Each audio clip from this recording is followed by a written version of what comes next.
take responsibility for the missed opportunity or the misrepresentation.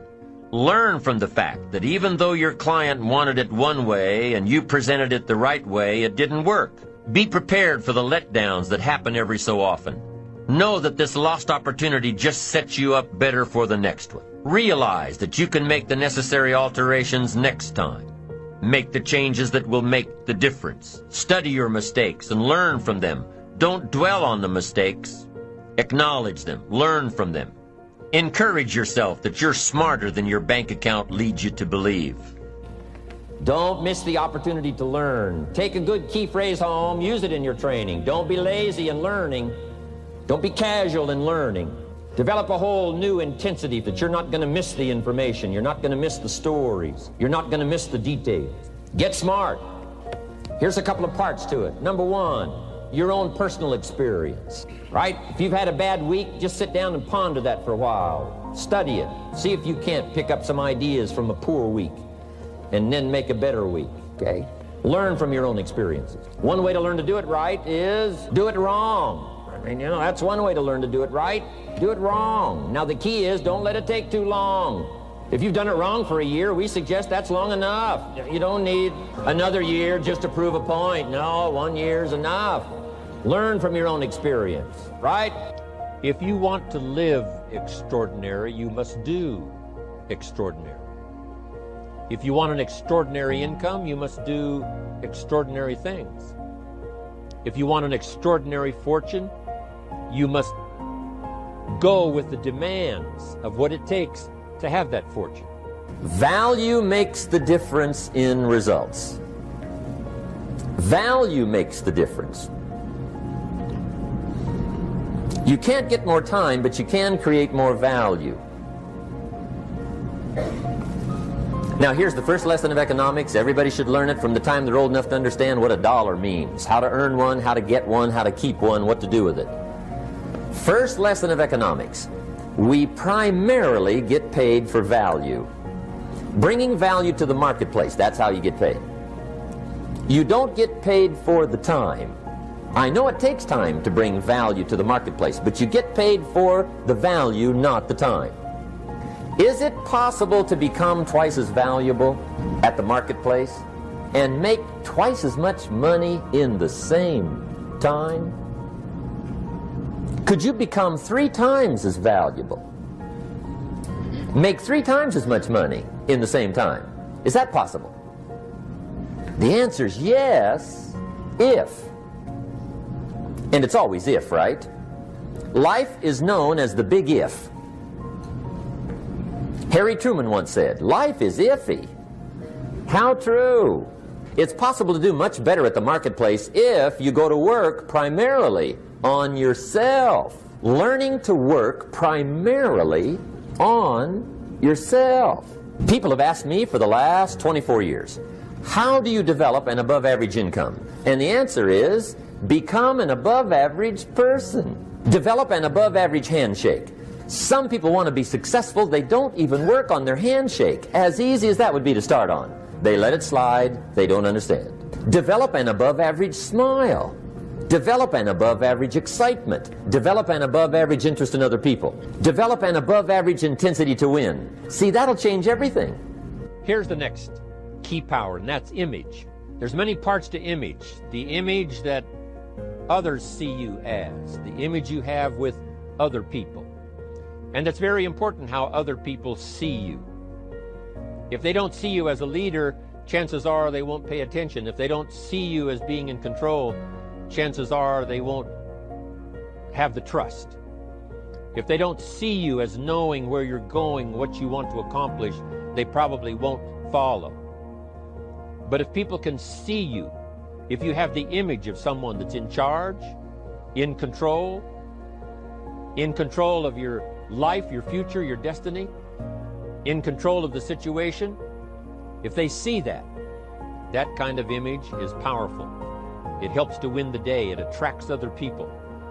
People want to be around people that are in control, that are powerful, but they know how to use their power. Influential, but they know how to use their influence. That kind of image is important. And decision-making is powerful, and it's emotional, That's those knots in the pit of your stomach, right? Waking up in the middle of the night in a cold sweat, trying to decide. We sometimes call it inner civil war. What shall I do? Well, for progress, you must decide. The best advice I can give you came from a wealthy friend of mine who said, if it's easy, do it easy. If it's hard, do it hard. Just get it done. If you went home tonight and in the next few days cleaned up a whole list of decisions, that might furnish enough inspiration for the next 10 years. I found this out many times after you've decided. Getting on with it is easier than deciding. Sometimes decision is the toughest part. Here's the next emotion, desire, wanting to bad enough. And I don't know how to tell you to want to. That's something you've got to come up with.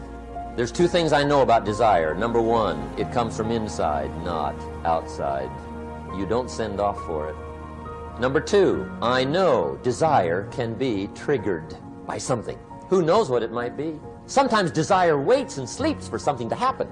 Maybe it's a book, maybe it's a song, maybe it's a sermon, maybe it's a lecture, a seminar, maybe it's the conversation of a friend, a happening, an event. Who knows? The best advice I can give you is what I give my staff. It goes like this: welcome every human experience. You never know which one is going to turn it all on. Even the bad experiences. Sometimes from the bitterest experience comes the greatest awakening. So let down the barriers, take down the walls. The same wall that keeps out disappointment keeps out happiness. Let life touch you. Don't let it kill you, but let it touch you. Remind yourself that you're bound to get better. Don't get down on yourself. Don't beat yourself up. It's the next opportunity that matters, not the last one, the next one.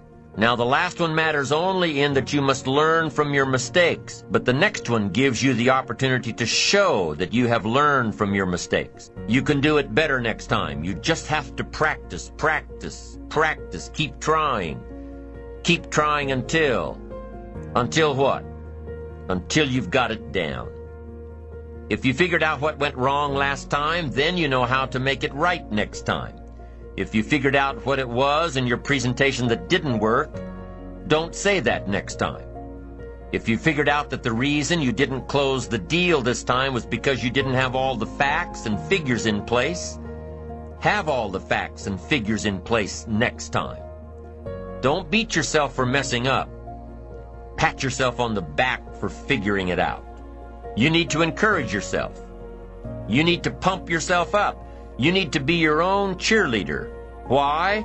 Because you can't wait and hope that someone else will come along and cheer you up, make you feel better, tell you that you'll do better next time. You have to rely on yourself.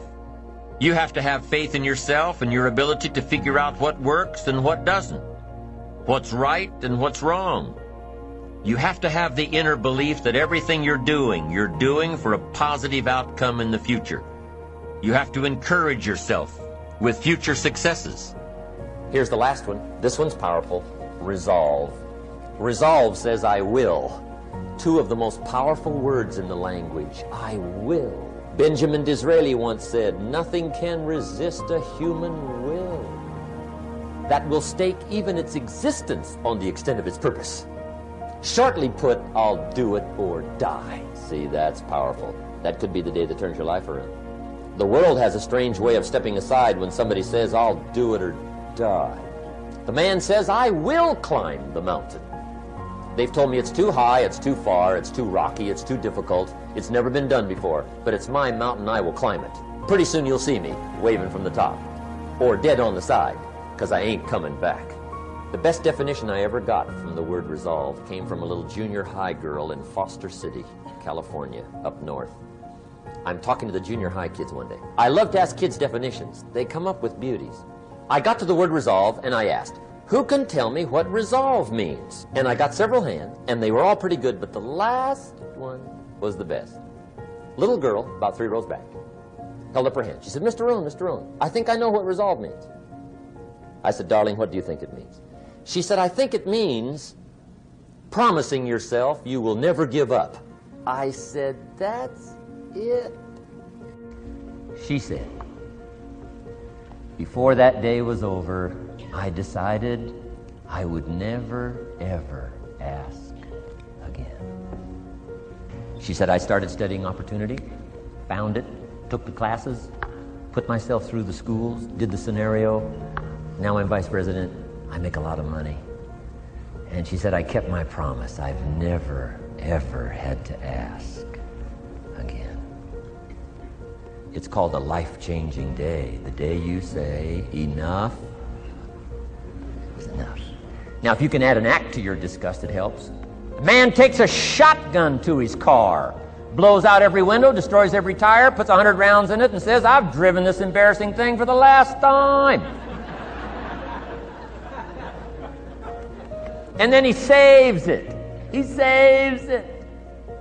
And later when somebody says, how did you become rich and powerful? He says, let me show you this car. One day I'd had it up to here. I blew it to smithereens. Enough is enough. Powerful. Live each day with integrity. Don't try and get over in life. Don't try and cheat. See, a lot of people like to try and cheat. I was with a friend of mine, and we went into a service station to get some gas. They gave me back too much change. I discovered it down the road, and I was turning around going back. Guy said, you're a fool. Hey, man.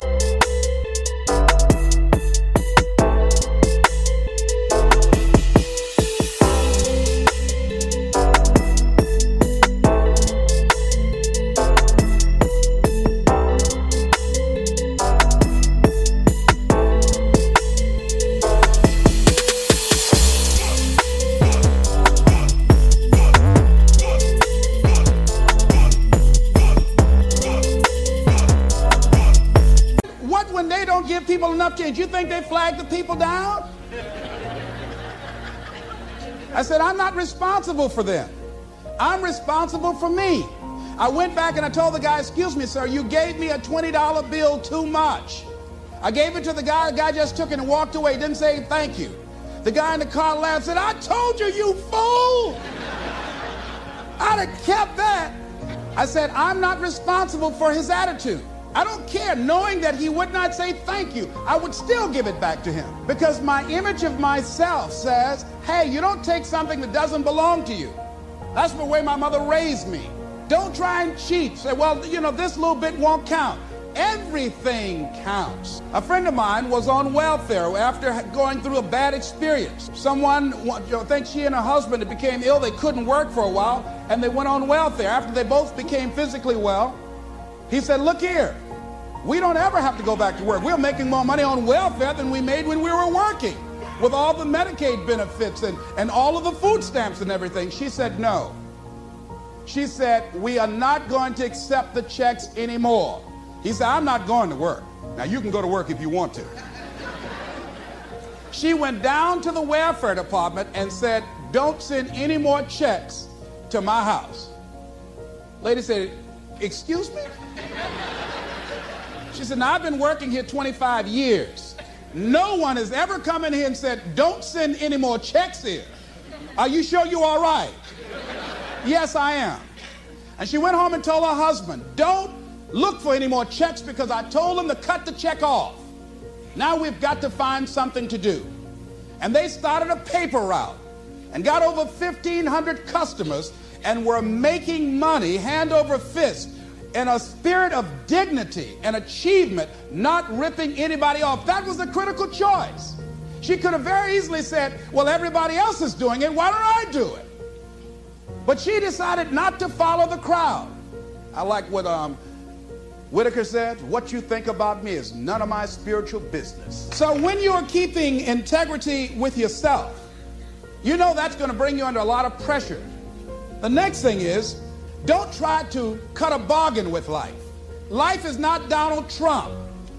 Life will not give you any special deals because you maintain a sense of integrity. Anybody ever try to cut a deal? Raise your hand, please, if you know what I'm talking about. If you try to cut a deal, there are no deals. There are no deals. You've got to do what you do because, not with any ulterior motives, that you're going to get some special benefit or some special treatment in the universe. No. Doesn't mean that somebody might not steal your car while you're trying to do some good for somebody. No, there won't be any special light around your car. They will take your car too. All the good people.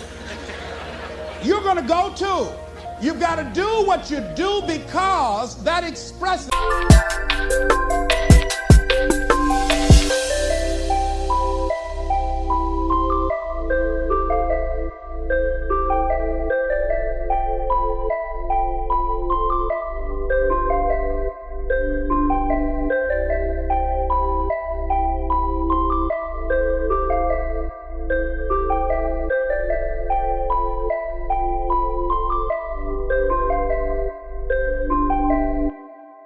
Who you are, and for no other reason.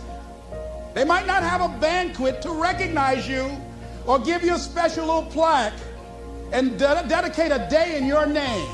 No. Do what you do because that's you. Stop and think of any large company. I don't care, anyone. Right. You can go to the leaders of that company and you can say, who are your stars? I mean the ones that are really making it happen. And they've all got a few.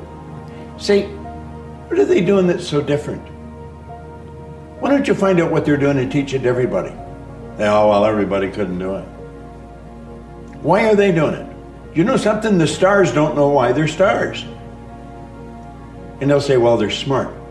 Some of them aren't very smart. Smart's got nothing to do with it. They have shifted their paradigm. They've knocked the wall down and they built an image and they followed the rules. They just didn't know what they were doing. I didn't know what I was doing. I was earning over $1 million a year. I had no idea what the hell I was doing. I'd say I was cleaning offices. That was almost incidental. What I was doing, I was reading this every day. I was listening to the recordings every day. I was reprogramming my subconscious mind.